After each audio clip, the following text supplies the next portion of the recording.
ಮುತ್ತತ್ತಿ ಒಂದು ದೇವಸ್ಥಾನಕ್ಕಾಗಿ ಒಂದು ರವಿ ಮತ್ತು ಅವ್ರ ಕುಟುಂಬದವರು ಬಂದಿರ್ತಾರೆ. ಸುಮಾರು 3:30ಗೆ ಅವರು ಕಬ್ಬಾಳ ಟೆಂಪಲ್ ಚನ್ನಪಟ್ಟಣ ಅಲ್ಲಿ ಬಿಟ್ಟು ಇಲ್ಲಿ ಸುಮಾರು 4:15 4:30 ಅಷ್ಟೊತ್ತಿಗೆ ಇಲ್ಲಿ ರೀಚ್ ಆಗ್ತಾರೆ. ಟೆಂಪಲಲ್ಲಿ ಅವರು ದರ್ಶನ ಮುಗಿಸ್ಕೊಂಡ್ಮೇಲೆ ಅವರು ಏನಿದೆ ಹೆಣ್ಮಕ್ಳು 4 ಜನ ಅವರು ಅಲ್ಲೇ ಟೆಂಪಲ್ ಹತ್ರ ಪಕ್ಕದಲ್ಲಿರುವಂಥ ಕಾವೇರಿ ವಾಟರ್ ಏನಿದೆ ಅಲ್ಲಿ ಹೋಗ್ತಾರೆ ಫೋಟೋ ತೆಗೆಸ್ಕೊಳ್ಳಿಕ್ಕೋಸ್ಕರ.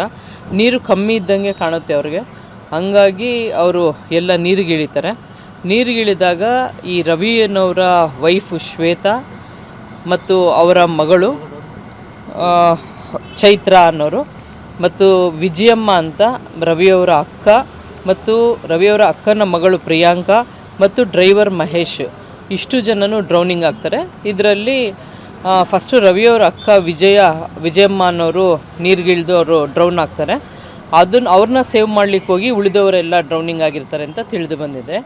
ಇನ್ಸಿಡೆಂಟು ಸುಮಾರು 4:45ರಿಂದ 5 ಗಂಟೆ ಸಮಯದಲ್ಲಿ ನಡೆದಿದೆ.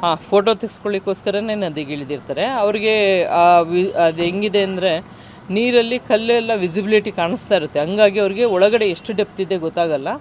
ಅದು ಇಳಿದ ಮೇಲೆ ಒಬ್ಬರು ಡ್ರೌನಿಂಗ್ ಆಗ್ತಾರೆ, ವಿಜಯಮ್ಮ ಅವರು ಡ್ರೌನಿಂಗ್ ಆಗ್ತಾರೆ.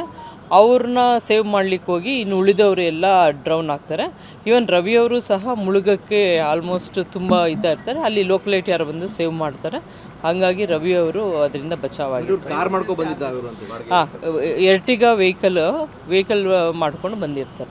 4 ಅಂದರೆ ಈಗ ರವಿ ಏನಿದ್ದಾರೆ ಅವರ ವೈಫು ಶ್ವೇತಾ ಮತ್ತು ರವಿಯವರ ಮಗಳು ಚೈತ್ರ ಅಂತ ಮತ್ತು ಅವರ ಅಕ್ಕ ವಿಜಯಮ್ಮ ಮತ್ತು ಅಕ್ಕನ ಮಗಳು ಪ್ರಿಯಾಂಕಾ ಎಲ್ಲ ಚನ್ನಪಟ್ಟಣ ಅವರು ಬೇಸಿಕಲಿ, ಬಟ್ ಬೆಂಗಳೂರಲ್ಲಿ ತರಕಾರಿ ವ್ಯಾಪಾರ ಮಾಡ್ಕೊಂಡು ಇರ್ತಾರೆ. ಈಗ ಡ್ರೈವರ್ ಯಾಕೆ ಅಲ್ಲಿಗೆ ಹೋಗಿದ್ದಂತ?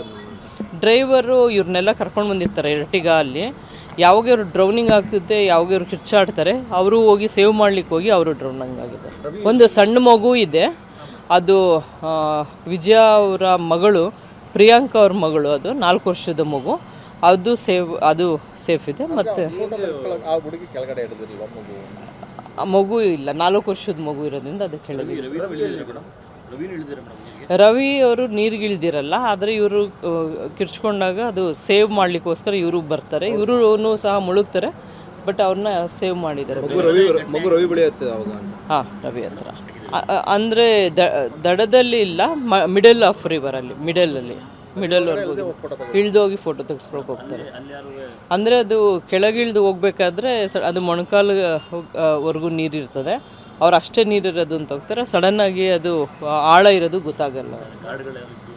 ಗಾರ್ಡ್ಗಳು ಹೇಳ್ತಾರೆ, ಹೋಮ್ ಗಾರ್ಡ್ಸ್ ಅಲ್ಲಿ ಹೋಗ್ಬಾರ್ದು ಅಂತ ಹೇಳ್ತಾರೆ, ಆದರೆ ಅವ್ರ ಮಾತು ಕೇಳ್ದಂಗೆ ಅವರು ಒಳಗೆ ಹೋಗಿರ್ತಾರೆ ಅಂತ ತಿಳಿತಾರೆ. ಕರುನಾಡು ಟೈಮ್ಸ್ ಚಾನೆಲ್ನಲ್ಲಿ ಸುದ್ದಿ ಮತ್ತು ಜಾಹೀರಾತು ನೀಡಲು ಈ ನಂಬರ್ಗೆ ಕರೆ ಮಾಡಿ.